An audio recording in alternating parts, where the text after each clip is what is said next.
Welcome back everyone. My name is Carrie and this is using Nearpod for the English Learner Classroom. Let's take a look at how to make a listening assessment today. So in my lesson, I'm going to go in and add a new slide. This time I'm going to add an activity. I'm actually going to click where it says quiz. So that will bring me to this blank quiz page. See, I've got question 1 of 1, and I've got all these different format options for my text. I'm going to go ahead and write a fill in the blank right here.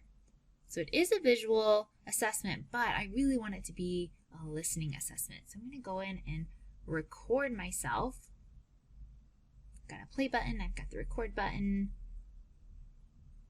I am sad. Okay, and I can go in and listen. I am sad. Cool. It's what I want. Let's save it. And now I'm going to go in and add my answer options.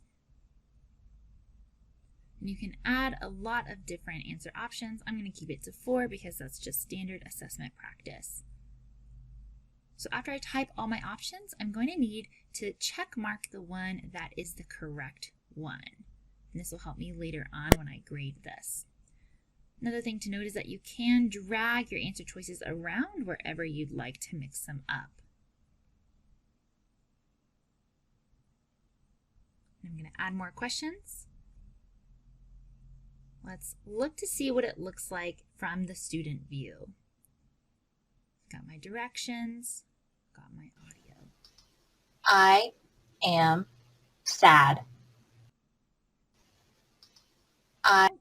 And it's good to know that students can listen as many times as they want. I'm going to click my answer.